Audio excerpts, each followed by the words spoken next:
Assalamualaikum warahmatullahi wabarakatuh. Salam sejahtera untuk kita semua. Shalom. Om Swastiastu, Namo Buddhaya, salam kebajikan. Perkenalkan, nama saya Jafar Ferdinand Albert Suban. Saya merupakan mahasiswa Fakultas Hukum Universitas Pembangunan Indonesia Manado dengan nomor induk mahasiswa saya 2074201115. Nah, pada kesempatan kali ini, pada video kali ini, saya akan menjelaskan sedikit terkait dengan hukum jaminan. Nah, video ini saya buat dalam rangka pemenuhan tugas ujian akhir semester terlebih khusus untuk mata kuliah hukum jaminan. Untuk itu, pada saat ini saya akan membahas beberapa topik. Yang pertama terkait dengan hak jaminan, yang kedua terkait dengan asas-asas hak tanggungan, yang ketiga ada objek dan subjek hak tanggungan, yang keempat terkait dengan tata cara pemberian hak tanggungan, dan yang kelima terkait dengan pengertian dari hak gadai. Baiklah, kita akan masuk pada pembahasan yang pertama, yaitu terkait dengan hak jaminan. Nah, pada dasarnya jenis jaminan dapat dibedakan menjadi dua macam. Yang pertama jaminan material atau kebendaan, yang kedua ada jaminan immaterial atau perorangan. Jaminan material adalah jaminan yang berupa hak mutlak atas suatu benda yang mempunyai ciri-ciri, mempunyai hubungan langsung atas benda tertentu, dapat dipertahankan terhadap siapapun, selalu mengikutinya bendanya, dan dapat dialihkan. Sedangkan jaminan immaterial adalah jaminan yang menimbulkan hubungan langsung pada perorangan tertentu, hanya dapat dipertahankan terhadap debitur tertentu, terhadap harta kekayaan debitur umumnya. Nah, itu terkait dengan hak jaminan atau jenis-jenis jaminan. Yang pertama ada jaminan material atau kebendaan, yang berikutnya ada jaminan immaterial atau perorangan.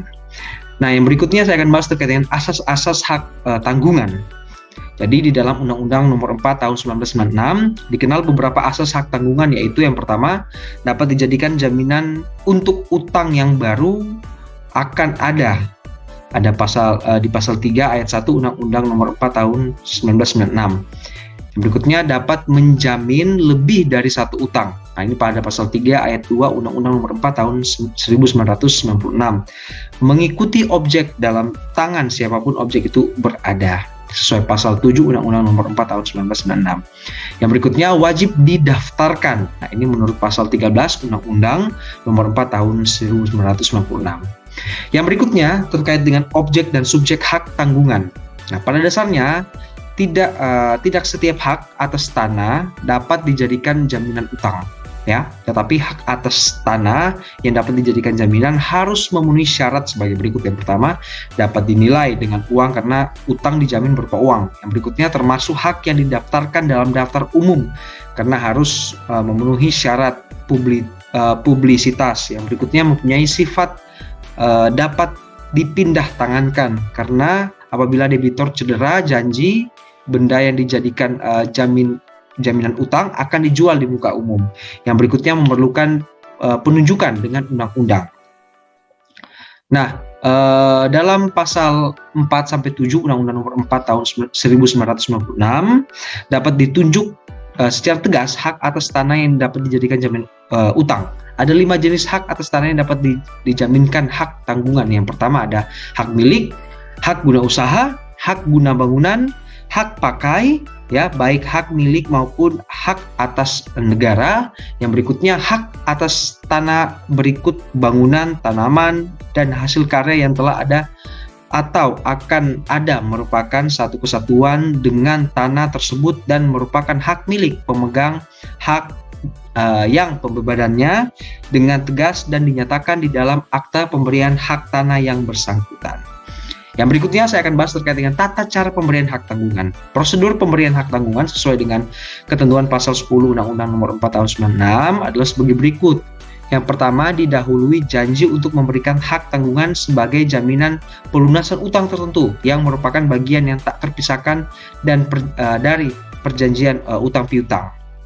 Dilakukan dengan pembuatan akta pemberian hak tanggungan oleh PPAT sesuai dengan perundang-undangan yang berlaku. Yang berikutnya, objek hak tanggungan berupa hak atas tanah yang berasal dari konversi hak lama yang telah memenuhi syarat didaftarkan. Akan tetapi belum dilakukan bersamaan dengan permohonan pendaftaran hak atas tanah yang bersangkutan. Nah, itu terkait dengan tata cara pemberian hak tanggungan. Yang berikutnya Ya, saya akan bahas terkait dengan pengertian hak gadai.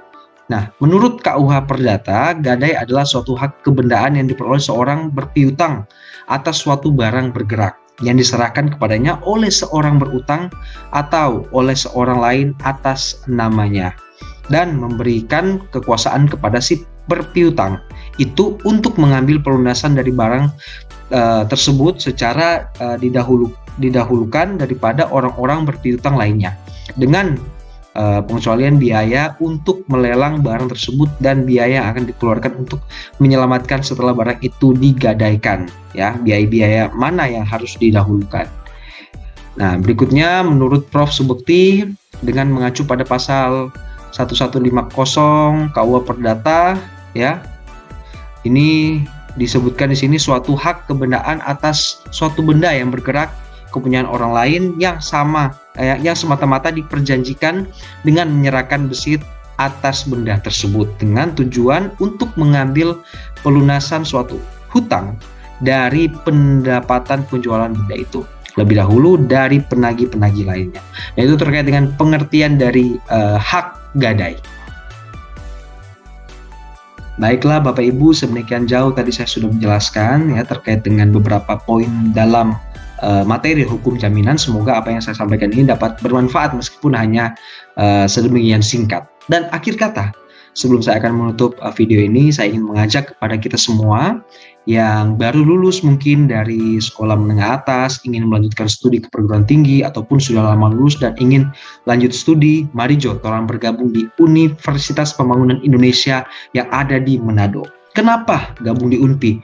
UNPI universitasnya terpercaya, dan juga tentunya fakultas program studi yang ada di dalam UNPI ini beragam sehingga mahasiswa dapat memilih sendiri mereka mau masuk di fakultas atau program studi yang mana. Dan juga untuk dosen-dosen yang mengajar di UNPI ini luar biasa sangat berkualitas. Untuk itu tunggu apa lagi? Mari Jo, torang gabung di UNPI, torang daftar di UNPI untuk masa depan yang lebih baik. Sekian dari saya.